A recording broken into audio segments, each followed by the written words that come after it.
Hello friends, welcome to civil arena YouTube channel. देखिए, आज की जो हमारी वीडियो है वो fundamentals of working stress method पर है। देखिए, इस वीडियो में आपको WSM मेथड के बारे में बिल्कुल बेसिक से जानेंगे।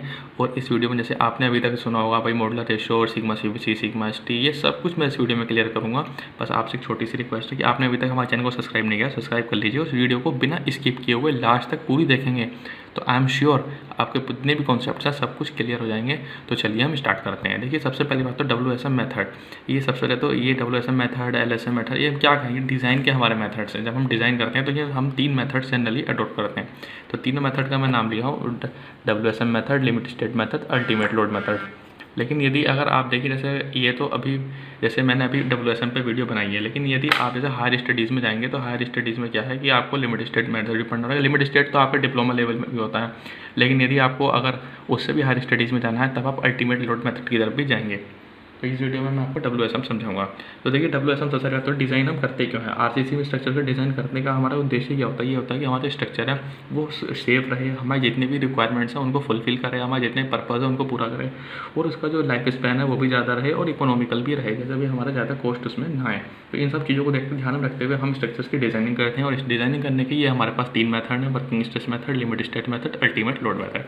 अभी तीनों मेथड ने इसको शॉर्ट में लिख रखा है मैंने आगे। अब देखिए, जो हम आज जानने वाले हैं वर्किंग स्ट्रेस के बारे में जानने वाले हैं, LSM, इनकी वीडियो आगे आएगी। तो वर्किंग स्ट्रेस मेथड में सबसे पहले आपको क्या ध्यान रखना है, वर्किंग स्ट्रेस मेथड में जो डिज़ाइन होता है वो वर्किंग लोड के बेसिस पर करते हैं। देखिए, ज़्यादा इन डेप्थ में तो मैं नहीं जाऊँगा क्योंकि आपको आगे इनकी और टर्मिनोलॉजी भी पढ़नी है, लेकिन मैं आपको सब कुछ बता देता हूँ ओरली। आप वीडियो को अगर आप नोट्स बना रहे हैं तो साथ वीडियो को पॉज करके आप साथ के साथ लिख भी सकते हैं। अदरवाइज आप मुझे को बता देना, मैं इसकी वीडियो भी प्रोवाइड कर दूँगा। ठीक है। अब जैसे हमारे पास डिज़ाइन के 3 मेथड्स हैं, तो जैसे हमारे पास WSM मेथड है ये, तो इसमें आपको जो डिज़ाइन करते हैं वो हम यील्ड स्ट्रेस पे करते हैं। यील्ड स्ट्रेस पे कैसे डिज़ाइन करेंगे कि जैसे मान लो अभी मतलब ये पहले तो पुराना मेथड है, सबसे ये ओल्ड मेथड है, बाकी लिमिट स्टेट वाले ये आपके बाद की मेथड है। आप डिज़ाइन कर रहा था, इसमें क्या है कि आपकी पूरी की पूरी स्ट्रेंथ का यूटिलाइज नहीं कर पाते हैं। अब मान लो जैसे आपने कोई बीम डिज़ाइन करा, उस बीम में जैसे ही आपको क्रैक दिखाई देने शुरू हो गए तो उसी पॉइंट पर ही हम जो है इसके लिए डिज़ाइन करते हैं, मतलब कोलैप्सिबल के लिए हम इसे डिज़ाइन करते हैं। इसमें हम पूरी की पूरी स्ट्रेंथ का यूटिलाइजेशन नहीं हो पाता, इसलिए इस मेथड को ज़्यादा अब प्रेफर नहीं करा जाता। ठीक है। तो इसकी छोटी मोटी जो असम्पशंस हैं जितनी भी मैंने वो आपको इसमें लिखी हैं, इसमें जैसे कि कंक्रीट और स्टील का जो इलास्टिक लिमिट में होते हैं उनके बीच में बॉन्ड परफेक्ट होता है। इस तरह से ये 2-3 पॉइंट हैं और ये हुक्स लॉ को फॉलो करता है। ये तो थ्योरी की बात हुई। अब जैसे आपने बहुत ज़्यादा सुना होगा सिग्मा CBC का होता है। तो देखिए, सिग्मा CBC या सिग्मा BC जो है, यहाँ पे सिग्मा CBC जो है कि stress in bending in compression, ये जो आपका सिग्मा CBC होगा। ठीक है। सिग्मा CBC की वैल्यू होती है आपकी FCK/3। अब FCK क्या होता है कि FCK आप जानते हैं कि M15 में जैसे 15 है तो यही आपकी FCK की वैल्यू होती है। तो मैंने एग्जाम के लिए M15 लिया एग्जाम्पल के लिए। आप इसमें सिग्मा CBC की वैल्यू अगर आपको निकालनी है तो FCK/3 ये फॉर्मूला है। अभी इसी वीडियो में आगे चल के बताऊंगा कि 3 और 1.78 जो मैंने यहाँ लिया है ये क्यों लिया है, इसके पीछे भी एक रीज़न है। तो sigma CBC equal to FCK/3, 15/3 तो 5 Nm/m², इसकी स्ट्रेस की यूनिट है। यदि ये तो M15 के लिए, तो M10 के लिए तो 10/3 कर दें। अब जो वैल्यू 3 पॉइंट में आएगी, लेकिन हमने अप्रोक्स वैल्यू 3 हमने लेकर रख ली है। देखिए, ये वैल्यू आपको बिल्कुल टेबल आपको याद होनी चाहिए। अगर इसमें ज़्यादा टेबल है M10, M15, M20, बस आपको 2-3 ही जनरली न्यूमेरिकल्स में पूछता है, M25 भी पूछ लेता है कभी कभी, तो आपको ये 3-4 याद कर लेनी है। अदरवाइज आपको टेबल भी IS कोड की जो वहाँ मिलेगी, आप उसमें भी ये देख सकते हैं। उसके बाद सिग्मा ST की वैल्यू मैंने ली है। सिग्मा ST देखिए क्या है, टेंसाइल स्ट्रेसेस इन स्टील। इसमें सिग्मा ST की वैल्यू जो होती है आपकी FI/1.78। अब जब स्टील की बात कर रहे हैं तो स्टील का ग्रेड हम बताएंगे कौन सा, Fe250, ये माइल्ड स्टील होती है आपकी। तो ये 250 का होती है, ये 250 आपकी वैल्यू FI की होती है, यही मैंने यहाँ रखी 250/1.78। तो जब मैंने ये वैल्यू आपकी इसमें रख दी तो देखिए क्या आ गई, जब इसको डिवाइड करेंगे तो अप्रोक्स वैल्यू हमको लेनी है, मतलब नियर अबाउट जो वैल्यू आएगी वो आ गई हमारी 140 Nm/mm²। अगर अभी तक आपको यहाँ तक कुछ भी डाउट हुआ है तो आप कमेंट कर दीजिए, मैं उसका रिप्लाई ज़रूर दूंगा। आपको कहीं भी प्रॉब्लम आई है तो मुझे बता दीजिए। ठीक है। आपको अब देखिए आगे वीडियो को पॉज कर करके आराम से देखें, साथ के साथ नोट्स बनाएंगे तो बहुत ज़्यादा बेटर होगा। अपने नोट्स बनाए हुए आपको हमेशा तक पता रहता है कि मैंने कहाँ करा। अब इसको ये बनाने के बाद ये मैंने एक तरह से शॉर्ट नोट्स बना रखे हैं। आप बनाए नोट्स, उसका शॉर्ट नोट्स बनाए ताकि आपको चीज़ों को लॉन्ग टाइम तक आप उनको याद रख सकें। उसके बाद अगली जो चीज़ आती है वो होती है M क्या होता है आपका, मॉडुलर रेशो। तो मॉडुलर रेशो क्या होता है, 280/3 सिग्मा CBC।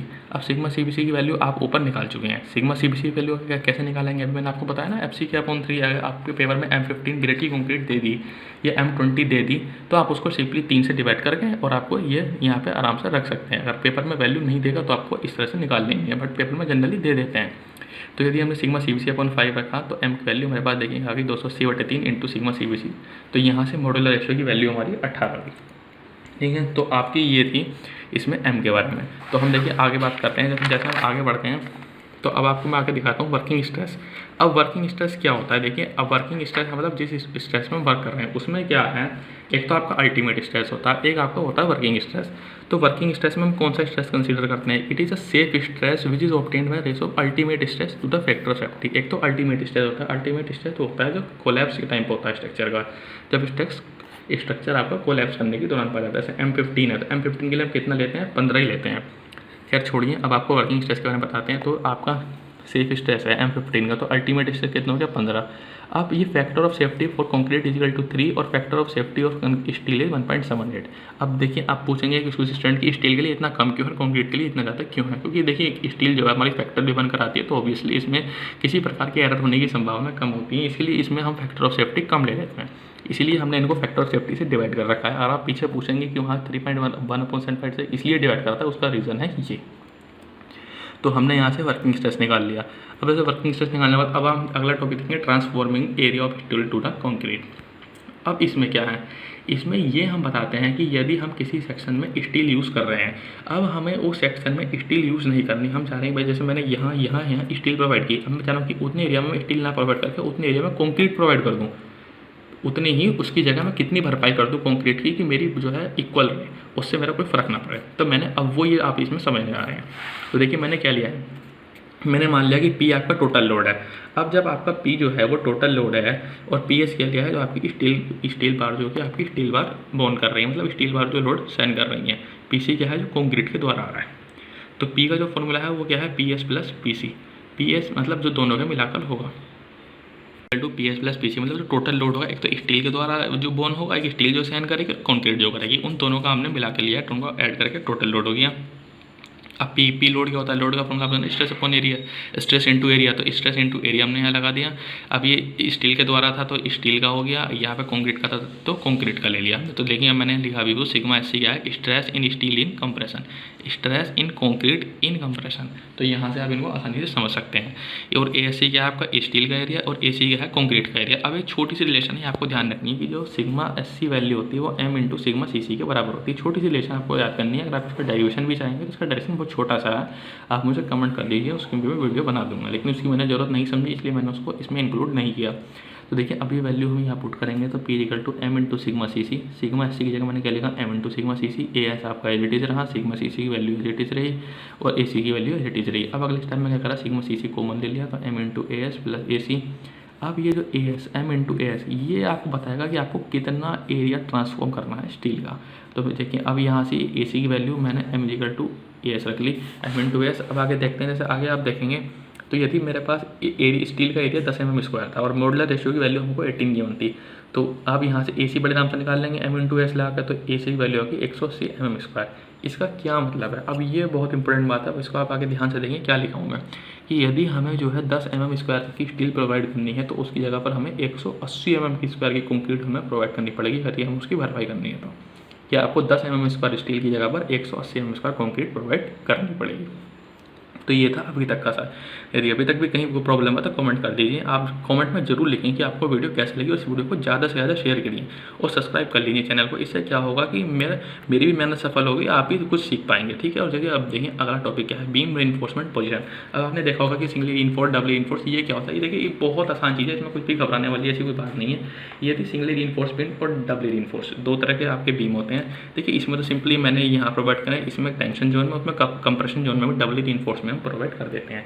जब भी आपके रीइंफोर्समेंट टेंशन जोन में प्रोवाइड करेंगे तब वो आपकी कहलाएगी सिंगली रीइंफोर्स। जब आपकी जो हमारी बीम है उसके अंदर स्टील यदि हम दोनों में प्रोवाइड कर देंगे, नीचे भी और ऊपर में, कंप्रेशन में भी और टेंशन में भी, तो वो कहलाएगी आपकी डबली रीइंफोर्स। अब एक छोटी सी मैंने टेबल बनाया हूँ, ये आप देखिए M10, M15, M20, इसकी सिग्मा CC और M की वैल्यू ये मैंने निकाल रखी है। अभी पीछे आपको बताया था, मैंने इसे निकाल के रख ली है, आप इसका स्क्रीनशॉट ले लीजिए। तो अगर कहीं आपको न्यूमेरिकल करने होंगे तो आप न्यूमेरिकल करते टाइम यहाँ से वैल्यू देख भी सकते हैं, और इनसे आगे आपको जरूरत पड़े तो उसके लिए आप IS कोड का भी सारा ले सकते हैं, क्योंकि जनरली क्वेश्चन में इन्हीं से आता है, इसलिए मैंने अभी यही लिया है, क्योंकि कुछ क्वेश्चन M25 पे दे देगा तो आपको फिर प्रॉब्लम ना हो, इसलिए बता देगा। देखिए हम नेक्स्ट टॉपिक पर हम चलते हैं। देखिए नेक्स्ट टॉपिक में मैंने क्या कि फिगर बनाई हुई है, इस फिगर में आपको समझाया हुआ है कंप्रेशन जोन, टेंशन जोन, वाल, ये आपको किस तरीके से शो करने हैं। तो देखिए इसमें सबसे पहली बात तो आपका जैसे ये बीम है तो यहाँ न्यूट्रल एक्सिस से पास हो रही है, ये इसकी मैंने वॉल दिखाई है, वॉल सपोर्ट है, ठीक है। नीचे स्टील मैंने टेंशन जोन में प्रोवाइड किया, इसका कुछ हिस्सा मैंने कंप्रेशन जोन में प्रोवाइड किया। तो इसमें अब क्या बात आपको ध्यान रखनी है कि जैसे कंप्रेशन जोन है, अब इसके ऊपर यहाँ कुछ भी लोड आ सकता है, UVL UDL कुछ भी आपके बीम पर आ सकता है। इसमें कंप्रेशन जोन ऊपर वाला होता है और टेंशन जोन नीचे वाला। बस मैं आपको ये दिखाना चाह रहा था। बेंड होने के बाद तो आपको पता ही है, अभी सोम में पढ़ेंगे किस हिसाब से बेंडिंग होती है, इस तरह से बेंडिंग होती है ना, इस तरह से ये बेंडिंग होती है। तो ये आपका सोम का, आप इसमें डिटेल में सोम में। तो खैर अभी हमारा टॉपिक RCC है, तो हम RCC में चलते हैं। तो हमारा नेक्स्ट टॉपिक है न्यूट्रल एक्सिस का है।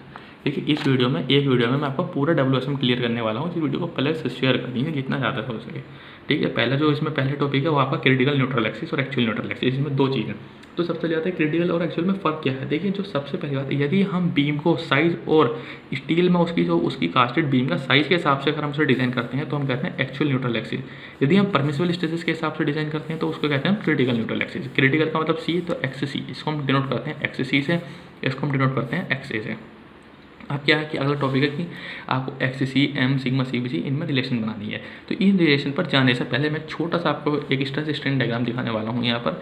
वो स्ट्रेस स्ट्रेन कर तो अलग चीज़ है, ये छोटा सा मैंने डायग्राम बना जिससे आपको थोड़ी सी क्लियरिटी हो सके। तो देखिए जैसे ये मैंने बीम लिया है, ये यहाँ से यहाँ तक इसकी बीम मैंने वो ली है, डेप्थ इसकी D होगी। अब सबसे इसमें जो आपकी इफेक्टिव डेप्थ अगर वो बोलता है पेपर में, तो इफेक्टिव डेप्थ आप कहाँ से लेते हैं, यहाँ से सेंटर से लेकर यहाँ तक की डिस्टेंस होती है आपकी इफेक्टिव डेप्थ। और अगर आपकी पूरी यहाँ से लेकर पूरी नीचे तक यदि आप आ रहे हैं तो वो होती है आपकी ओवरऑल डेप्थ। तो ओवरऑल डेप्थ में से यदि मैं इफेक्टिव ये कवर हटाता हूँ, इफेक्टिव कवर, ओवरऑल डेप्थ में से इफेक्टिव कवर कर दूँ, मैं इफेक्टिव डेप्थ की वैल्यू आपकी आ जाएगी।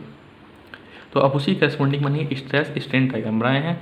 इसमें क्या है कि आपका जितना स्ट्रेस होगा, यहाँ सिग्मा CBC, यहाँ 0, फिर यहाँ सिग्मा ST/M, यहाँ EC स्ट्रेन की वैल्यू है, यहाँ पर ही आपका बराबर हो। तो चलिए अब हम अपने इस टॉपिक पर आते हैं। देखिए अगर कहीं प्रॉब्लम आ रही है तो कमेंट कर दीजिए, कोई प्रॉब्लम नहीं है, मैं बता दूंगा। अब हम XC निकालेंगे, फिर हम XC निकालेंगे। तो हम दोनों चीज़ देखेंगे कि दोनों हम कैसे निकालेंगे। तो देखिए सबसे पहले XC की बात कर लेते हैं। अब देखिए जैसे ये डायग्राम है, मैंने आपका यहाँ से क्या करा है, मैंने आपका स्ट्रेस डायग्राम उठा लिया है।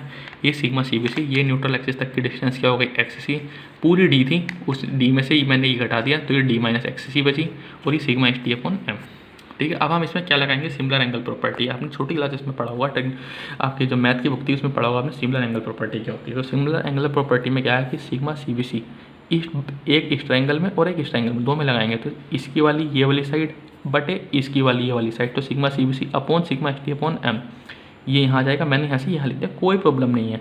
तो यह आप ठीक है, और XC अपॉन D - XC। तो जब यहाँ से आप इसको हम सोल्व करेंगे तो हमारी वैल्यू XC की ये आ जाएगी, ठीक है। यहाँ से मैंने सोल्व कर डायरेक्ट इसको लिख दिया है, एक दो लाइन की और इसमें वो होता है, मैंने डायरेक्ट लिख दिया ताकि टाइम कम बच लगे और मैं ज़्यादा से ज़्यादा कंटेंट आपको दे पाऊँ, ठीक है। अब आपको XC की वैल्यू कैलकुलेट करनी है। तो देखिए XC की वैल्यू कैलकुलेट करने के लिए क्या है, जैसे मैंने कोई बीम की बोली है, ये 20 की वेट है, ये डेप्थ है, यहाँ से यहाँ तक इसकी ये एक्चुअल न्यूट्रल एक्सिस है XA, ठीक है। ये यहाँ से इसकी XA/2 मतलब यहाँ इसके आधे पे वो काम करेगी। अब देखिए जैसे आप ऊपर वाले कंप्रेशन जोन की हम बात कर रहे हैं, कंप्रेशन जोन का एरिया कितना होगा, BA × XA, ठीक है। अब अगर मैं इसका मूवमेंट ले लूँ, मूवमेंट अगर मैं पॉइंट कर लूँ तो एक तो मूवमेंट में क्या होता है कि आपकी जितनी भी आपकी फोर्स और कहाँ पर वो एक्ट कर रही है, कहाँ पर एक्ट कर रही है, इसके हाफ में एक्ट करेगा CG। तो क्या होगा, BA × XA × XA/2।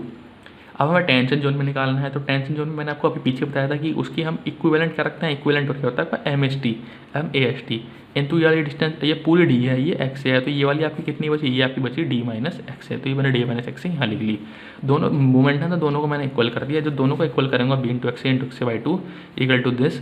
तो आप यहाँ से एक बहुत इंपॉर्टेंट रिलेशन है, ये बहुत इंपॉर्टेंट रिलेशन है, आपको लर्न कर लेनी है बिल्कुल। इसका डेरिवेशन भी ऐसे, ये आपको एग्जाम में डायरेक्टली पूछता है, और अगर आपसे ऑब्जेक्टिव में अगर आप ऑब्जेक्टिव की तैयारी कर रहे हैं तो वहाँ उसके लिए ऐसे भी काफ़ी इंपॉर्टेंट है। तो अब चलिए अब आगे चलते हैं। देखिए जब आगे चलेंगे तो अब इसमें मैंने क्या समझा, अब हम लीवर आर्म पर आ गए हैं। देखिए लीवर आर्म भी काफ़ी इंपॉर्टेंट है, बिना से क्वेश्चन कंप्लीट होता नहीं है। तो लीवर आर्म में देखिए आप किस तरह से बात करेंगे। देखिए मैंने फिर से वही आपका एक डायग्राम उठाया है, इसमें XC दिखाया है, ये पूरी D है।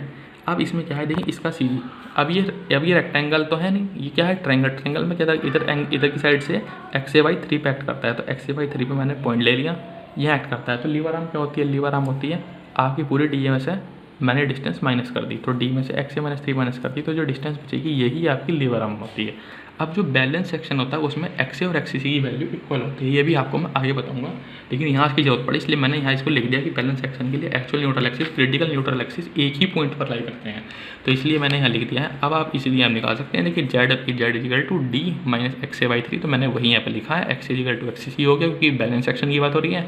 एक्स इजिकल टू x1d, अभी आपने पीछे देखा है। अब x1 क्या आता था कि जो एक्सिस आप निकालेंगे ना M sigma C B C into D upon M sigma C B C plus sigma S T वाले फॉर्मूले से, तो डी से पहले जो कुछ भी है वो सब उसका कोफिशिएंट है, तो उसको हमने x1 रख लिया, तो जेड इक्वल टू डी को मान लिया 1 माइनस x1 अपॉन 3, तो जेड की वैल्यू आ गई z1d। अब z1, अब ये 1 माइनस x1 अपॉन 3 को हमने क्या मान लिया z1, तो z1 की वैल्यू आ गई कोफिशिएंट ऑफ लीवर। अब मैंने छोटा सा एक न्यूमेरिकल आगे लिया हूँ, अब इस न्यूमेरिकल को समझते हैं।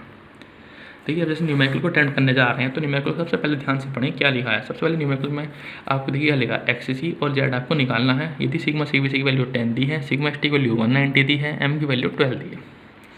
सबसे पहले आप इसको वीडियो को यहीं पॉज कीजिए और आप अपने इस क्वेश्चन को खुद करने की कोशिश करिए, ठीक है। उसके बाद आप मेरे क्वेश्चन का आंसर से अपने मैच कीजिएगा, ठीक है। तो चलिए स्टार्ट करते हैं। क्वेश्चन में क्या कहा है, तो देखिए एक्स सी की वैल्यू क्या दी है, M sigma C B C into D, ये फॉर्मूला आपको मालूम ही है। एम की जगह आपने 12 रख दिया, सिग्मा सी बी सी की जगह आपने 10 रख दिया, इंटू डी की वैल्यू आपको दी नहीं है तो आप डी वाई डी रखिए, इंटू 12 इंटू 10 आपने सारी वैल्यू पुट करेंगे, तो एक्स की वैल्यू होगी 0.387 डी। तो यही आपकी जो वैल्यू आई 0.387, यही हम x1 के बाद के ऊपर करे थे, ये वही वैल्यू आपकी x1 की कहलाती है। जेड की वैल्यू निकाली, जेड का formula D minus X C by 3, D यहाँ वैल्यू पुट करी तो डी की वैल्यू आ गई, तो यही जो 0.87 है यही आपकी क्या है z1 की वैल्यू है। तो इस क्वेश्चन में इतना ही है। अब हम अगले अपने नेक्स्ट टॉपिक पर चलते हैं, तो आइए देखते हैं नेक्स्ट टॉपिक क्या है। देखिए नेक्स्ट टॉपिक लिया हूँ, वो लिया हूँ movement of resistance. Movement of resistance क्या है और हम किस लिए इसकी हमें ज़रूरत पड़ी, तो आइए वो देखते हैं हम। तो जैसे कि आप जानते हैं कि आरसीसी स्ट्रक्चर्स पे आपके जितने भी लोड आते हैं तो उस वजह से बीम पर एक मूवमेंट एक्ट करता है, तो जो उस मूवमेंट को रेस्पॉन्ड करने के लिए, तो उसके रेस्पॉन्स में जो बीम है ये भी कुछ ना कुछ मूवमेंट रजिस्ट करेगी। तो जब मूवमेंट आपका रजिस्ट ये करेगी, चाहे वो कंप्रेसिव हो चाहे वो टेंशन जोन में करे, इसी मूवमेंट को हम बोलते हैं मूवमेंट ऑफ रेजिस्टेंस। तो अब इसको हम सॉल्व करते हैं। देखिए इंपॉर्टेंट है, ये पेपर में पूछता है आपको, इसलिए आप इसको ध्यान से देखिए कि मैंने बी इंटू डी, अब तो आप समझ पा रहे होंगे कि सब कुछ मैंने क्या लिया है, क्योंकि अगर आपने पीछे अच्छे से पढ़ा है तो अब आप ये समझ पा रहे हैं कि मैंने क्या लिया है। ये वही फिगर है। अब देखिए मूवमेंट ऑफ रेजिस्टेंस, मूवमेंट का फॉर्मूला आप जानते हैं, फोर्स इंटू डिस्टेंस होता है। मूवमेंट ड्यू टू कंक्रीट के लिए मैंने MC लिख दिया, फोर्स इंटू डिस्टेंस। अब यहाँ पे जो फोर्स हम लेते हैं वो area into average stress, stress की वैल्यू एवरेज लेते हैं, क्योंकि स्ट्रेस की वैल्यू लगातार आप देखते हैं चेंज हो रही है, इसलिए हमने एवरेज लिया है। तो एवरेज कैसे लेंगे, सिग्मा CBC प्लस 0/2 की है, सिग्मा CBC यहाँ 0/2 ले लिया हमने। तो एरिया क्या होगा, आप एरिया जानते हैं, ये कितना आपका यहाँ से यहाँ तक B इंटू एक्स है, तो B इंटू एक्स है इंटू सिग्मा CBC प्लस 0/2, और ये आपकी डिस्टेंस कितनी होगी, लीवर हम वाली हम डिस्टेंस लेते हैं D माइनस x/3, ठीक है। तो यहाँ अब हमने लिख लिया कि अब हम एरिया कौन सा लेते हैं, B इंटू एक्स है इंटू एवरेज स्ट्रेस कौन सा होता है, सिग्मा CBC प्लस 0/2, क्योंकि सिग्मा CBC आप देख रहे हैं लगातार चेंज हो रहा है, तो sigma CBC plus 0/2 into D minus x/3। तो यहाँ से इसको सोल्व कर लिया, पूरा लिख लिया, ये आपका फॉर्मूला आ गया। अभी किसकी वजह से है, कंक्रीट की वजह से है, ठीक है। और अब हम टेंसाइल की वजह से देखते हैं कि टेंशन में स्टील की वजह से कितना हुआ। तो देखिए MT का tensile force into distance, tension वाली फोर्स के लिए हमने A into sigma ST, simple है ये, तो इसमें कुछ आपको है नहीं, force is equal to area into stress वाला फॉर्मूला लगा रखा है। डिस्टेंस मैंने आपको बताया कि लीवर आर्म वाली देते हैं, तो MT इजिकल टू M1, मतलब मूवमेंट इन टेंशन या movement due to movement of resistance due to steel. तो आपके दो फॉर्मूला आ गए, एक फॉर्मूला ये आ गया, एक फॉर्मूला ये आ गया। अब आप फॉर्मूला यूज़ कौन सा करना है क्वेश्चंस में, वो हम अभी आगे देखेंगे कि आपको कैसे पता लगे क्वेश्चन को देखकर कि मुझे यूज़ कौन सा करना है। तो अब मैंने इसी क्वेश्चन को आगे बढ़ाया है। देखिए इसमें पूरी रिलेटिव मैंने क्वेश्चन लिख लिया। अब मैं क्या करा, XA की वैल्यू, अगर आपका सेक्शन बैलेंस है तो XA इक्वल टू XC होता है, अभी पीछे बता दिया है। तो अब XC की वैल्यू आपको क्या पता है, XC की वैल्यू होती है x1d, तो मैंने XA की जगह सीधा रख दिया x1d, बाकी सब कुछ चेंज नहीं करा है। अब इसको जब मैंने सोल्व करा तो ये आ गया half sigma CBC x1z1 into BD²। अब इस वैल्यू को मैंने पूरी क्या करा, इस वैल्यू को कॉन्स्टेंट मान लिया, क्या मान लिया, कॉन्स्टेंट Q। तो ये Q ही आपका क्या है, रेजिस्टिंग मूवमेंट फैक्टर। एक नंबर में आपसे क्वेश्चन, ये 2 नंबर में शॉर्ट क्वेश्चन पूछ लेगा आपको रेजिस्टिंग मूवमेंट फैक्टर क्या होता है और इसकी वैल्यू लिखें क्या होगा। तो आपको इस तरह से करना है। तो MR इक्वल टू QBD² हो गया, बाकी मैंने Q की वैल्यू लिखी है। आगे देखते हैं। देखिए जैसे हम आगे जा रहे हैं तो आपको वीडियो समझ में आ रही है, कोई प्रॉब्लम आ रही है तो आप मुझको बता दीजिए, इसमें कोई प्रॉब्लम नहीं है। मैं आपको प्रॉब्लम का बिल्कुल जेन्युइन प्रॉब्लम होगी तो मैं बिल्कुल आपकी सॉल्व करूँगा, ठीक है। तो हमारा नेक्स्ट टॉपिक क्या है, percentage of steel in RCC में। मैंने कोई भी टॉपिक आपका स्किप नहीं किया है। वीडियो थोड़ी लंबी जरूर हो गई है, लेकिन मैंने चाहा कि मैंने आपको मैं सारे टॉपिक बड़े आसानी से समझा पाऊँगा। अगर कुछ इंप्रूवमेंट की जरूरत है तो आप बिल्कुल बता दीजिए, मैं उस पर जरूर काम करूँगा। तो देखिए परसेंटेज ऑफ स्टील जब हम निकालने आ रहे हैं तो परसेंटेज का आप निकाल लें। अब मैंने फिगर नहीं बनाई क्योंकि बार बार अब आप फिगर भी सीख चुके हैं। जैसे पूरी आपकी बीम है उसमें हमें निकालने की स्टील कितनी परसेंटेज, तो स्टील तो हम टेंशन में प्रोवाइड कर रहे हैं अपॉन पूरा एरिया, तभी तो हम उसकी परसेंटेज निकाल पाएंगे कि कितनी भाई स्टील परसेंटेज हमारी कितनी है। तो मैंने वही फॉर्मूला यूज़ करा कि area of steel upon B into D into 100। अब हमें पता है कि टोटल कंप्रेशन में जितनी आती है उतनी ही टोटल टेंशन की वैल्यू दोनों की इक्वल होती है, ठीक है। अब आपको एक बात और ध्यान रखनी है कि AST जो है हम चाहते हैं कि कम से कम रखें। 60 से 75 टाइम्स हम जो है AST जो है वो कॉस्टलियर होती है कंक्रीट के मुकाबले, अभी पीछे हम देख चुके हैं। तो इसलिए हम कोशिश करते हैं कि AST हम कम से कम रखें। तो देखिए इकोनॉमिकल के लिए मैंने थोड़ी सी आपको चीज़ बता दी थी, एक्स्ट्रा चीज़ थी, कोई बात नहीं। अब देखिए कंप्रेशन के लिए B into axis into sigma CV/2 ये पूरा स्टेप अभी पीछे देख कर आए हैं कि कैसे आया है। यहाँ से मैंने AST की वैल्यू निकाल ली, इसको इधर ले आया मैं, ये आ गया। बट AST का formula B into D into P/100 होता है, ये भी ऊपर देख चुके हैं। अब इन दोनों इक्वेशन को मैंने इक्वल रख दिया, जब इन दोनों इक्वेशन को मैंने इक्वल रख दिया तो यहाँ से मेरे पास P की वैल्यू, अगर P क्या था हमारा परसेंटेज ऑफ स्टील, नहीं यहाँ से परसेंटेज ऑफ स्टील बड़ी आसानी से आप कैलकुलेट कर लेंगे। अब देखिए छोटा सा इसी में एक और फॉर्मूला होता है परसेंटेज ऑफ स्टील का, वो मैंने यहाँ लिया है। देखिए फिगर मैंने फिर से बना दी, कभी आपके दिमाग से कुछ मिस हो गया इसलिए मैंने दोबारा बना दी, कोई प्रॉब्लम नहीं है। तो देखिए फिर से वही सिमिलर एंगल प्रॉपर्टी लगाएंगे, sigma CBC upon sigma ST/m। देखिए इस ट्रायंगल की वाली साइड, एक ट्रायंगल तो आपका ये और एक ट्रायंगल इन दोनों में लगाए, तो इसकी ये वाली साइड, इसकी ये वाली साइड, तो sigma CBC upon sigma ST/m। और इसकी क्या ली मैंने XC और इसकी क्या ली मैंने D-XC, दोनों को इक्वेट करा दिया। यहाँ से अब मैंने कुछ नहीं किया, ये जो m था ये इधर आ जाएगा क्योंकि अब आप क्रॉस मल्टीप्लाई करेंगे, सोल्व कर लेंगे। तो यहाँ से m की वैल्यू आएगी 50x² x1² upon m-1 x1। तो ये इंपॉर्टेंटली जनरली ऑब्जेक्टिव में पूछ लेता है, और नई सब्जेक्टिव में भी आपका कई बार आप पेपर में सपोज कीजिए आपको x1 की वैल्यू की मैंने कि भाई x1 की वैल्यू आप कुछ दे दी और आपसे कहा कि m निकालें, है ना। और अब आप कंफ्यूज हो जाएं कि भाई मैंने तो जो फॉर्मूला पढ़ा था वो तो ये पढ़ा था, इसमें तो अब मुझे कैसे निकालूँ मैं। तो आप उस टाइम पे ये फॉर्मूला याद रखेंगे, ये इंपॉर्टेंट फॉर्मूला आप इसको याद रखेंगे बिल्कुल। अब जो मैं आपसे बात कर रहा था पीछे कि भाई कैसे पता करें XC, वो अब ये टॉपिक है, ये मोस्ट इंपॉर्टेंट टॉपिक है। इसी के हिसाब से हम मूवमेंट डिसाइड करते हैं कौन सा निकालना है। देखिए आप 3 केस होते हैं भाई, या तो सेक्शन में स्टील कम होगी, अगर हमारे पास सेक्शन में स्टील हमने कम प्रोवाइड करी है तो वही वो अंडर रीइंफोर्स होगी, ज़्यादा प्रोवाइड करती है तो वो ओवर रीइंफोर्स होगी। यदि कोई हमें प्रॉब्लम नहीं है, मतलब इक्वल है, तो हमारा बैलेंस सेक्शन होता है। तो अब अंडर रीइंफोर्स के लिए एक्चुअल न्यूट्रल एक्सिस की वैल्यू क्रिटिकल न्यूट्रल एक्सिस से कम होती है। अब देखिए सबसे पहली बात, अंडर रीइंफोर्स का मतलब क्या है, स्टील, यानी कि किस चीज़ की कमी है आपको ये याद रखना है कि जिस चीज़ की कमी होगी मूवमेंट भी उसी के लिए ही निकालेंगे। तो इसलिए हमने जो मूवमेंट का फॉर्मूला लिया है वो टेंशन वाला लिया है। ओवर में क्या होता है कि हमारे पास ओवर इन्फोर्स, यानी कि क्या हो गया, स्टील ज़्यादा कर दी, कंक्रीट कम रह गई, कमी किस चीज़ की हुई, कंक्रीट की, तो कंक्रीट की वजह से मूवमेंट निकलेगा। ये बात आपको ध्यान रखनी थी। ये फॉर्मूला तो मैं पीछे ही आपको बता चुका हूँ और मूवमेंट फैक्टर में आपको कि ये फॉर्मूला कैसे आया। तो बस स्टूडेंट्स को यही प्रॉब्लम होती है भाई फॉर्मूला कौन सा लगाना है, तो फॉर्मूले के लिए मैं आपको बता चुका हूँ। तो अब अगर आपको इस वीडियो में कहीं भी कोई प्रॉब्लम आई हो तो मुझे आप बिल्कुल कमेंट कर दीजिए, और इस वीडियो को जितना ज़्यादा से ज़्यादा हो सके उतना शेयर कर दीजिए, और मेरे चैनल को सब्सक्राइब कर लीजिए। अब मैं आने वाली वीडियो आपके लिए बनाऊंगा जिसमें आपको LSM और अगली जो आपकी अल्टीमेट लोड मेथड है उनके बारे में मैं आपको वीडियो दूंगा। देखिए RCC की पूरी प्लेलिस्ट मेरे चैनल पर अवेलेबल है, आप उसको जाकर देख लीजिएगा। Thank you for watching this video, have a nice day.